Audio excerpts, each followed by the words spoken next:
Well, Jonah the Dropped, we have now come to your favourite kind of race in all of cycling, which is... The elimination race. Well, it certainly was back then. I'm conflicted whether I just prefer regular road racing over it now. But also, You got mountains in your mind. update on track racing. I do love a good points race now. Oh, yeah? Quite fun when you're not getting blasted out the back. I guess that's the thing with all the races, though, isn't it? Yes. Now you see Cooper managed to retrieve his helmet and glasses during the break. So now he looks much more serious than he did before. Speaking of people looking serious, Cole realised the camera was on the rail there and started playing to it at the start. So, right, so there's the bell signifying the next lap will be an elimination. You've completed your neutral laps at the start. They're happy everyone is together. And someone is about to get eliminated. In roughly 50 more meters, the first elimination shall be decided, and it looks pretty close at the back there. Who is it? Person in the teal jersey, it would seem. So the rear-facing camera here works real well because if you can see someone behind Jonah, then he's not going to be eliminated. Yes, that's usually my strategy for not getting eliminated, is being as close to the front as possible and always looking behind me to make sure there's actually someone there. Because as soon as they're not, we've got a pretty big problem. Indeed. Okay, so we're coming up to another Elim. Seems another one of the girls were eliminated. I feel like Maya called the same person twice. I don't know. Maybe she didn't make a decision the first time. It's always the commissaire's right. If they haven't, if it's not clear to them who's getting eliminated, then they don't eliminate anyone. Yes, that's usually because the race happens too quickly. They can't actually look at the photo finish. So they just have to make a decision based on what they see, which sometimes causes some unhappy parents. I haven't seen too many dramas really, but yeah. I mean, it's especially when you're all up the track. Yeah, so you can see Cole there, not too happy with his position, so just coming around me, just to sit on the front. I'm not complaining, out the draft. Yeah, you were saying you like to be near the front, but you don't want to be on the front, right? Well, the thing about eliminations is that nobody's breaking away, because actually if you go off the front and you're further than a lap ahead, you're now considered at the back. So nobody's focused on breaking away or maintaining a high pace. This high pace is just everyone trying to be in a good position, so we're just really racing each other to see who's not last. Right, but if you're sitting on the front, you're catching a lot of draft. You're going to have to work harder, right?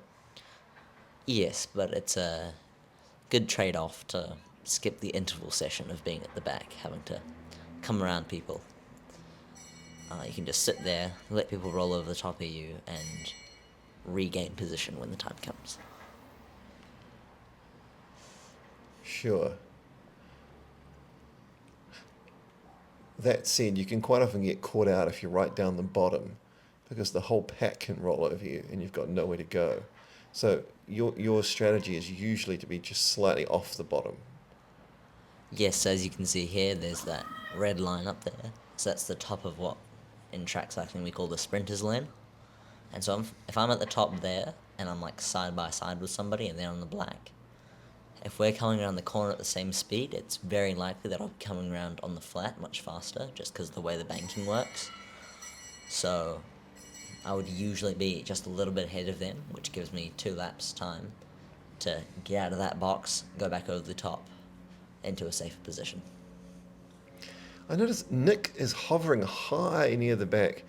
Did he just want to work hard this race? It looked like he was He's doing an alley. He's just sort of hovering at the back and then just picking people off. Yeah, no hate at all, but 1 year ago, Nick, I don't think his elimination strategies were on point. You'll back here, certainly, he was definitely quite a bit better than me. But as you can see, I have plenty of people behind me, and he doesn't. So that's just comes down to strategy, really. Which is why people call this sport chess on wheels. Sometimes. Right. Nick's such a strong rider at this point, though. It probably wasn't going to lose any sleep from his position there. No, probably not. See, Angus just realizing he's not going to make it past, so save energy for later in the day. He's a bit annoyed, though. He didn't love that. At the recent World Champs, I saw some guys banging their bars. There was one guy who was very angry with himself. Especially when the elimination forms part of an omnium, as it does at the Olympics. So rather than a standalone event, it gives you points towards an overall result. So if you mess up the elimination, getting eliminated early, it's not like any other race where you've got a chance to try and make up for it during the race. Ooh, there's not many people behind you now, are there? So very, very narrow miss there. So you'll probably see me try and get a few more people behind me. It's there, going through a gap.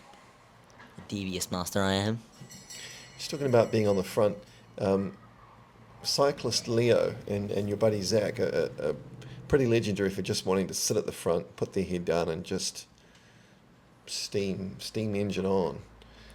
When you say you like to be at the front, but that's not your style. You're not just going to put your head down and just ride as fast as you can. You're always looking for ways of saving energy. Yes, unfortunately here in Auckland there's a lot of traffic lights to interrupt my zone 2. So I do not have that sort of just sit there and power away option as some of my friends from Cambridge do. Yeah, true.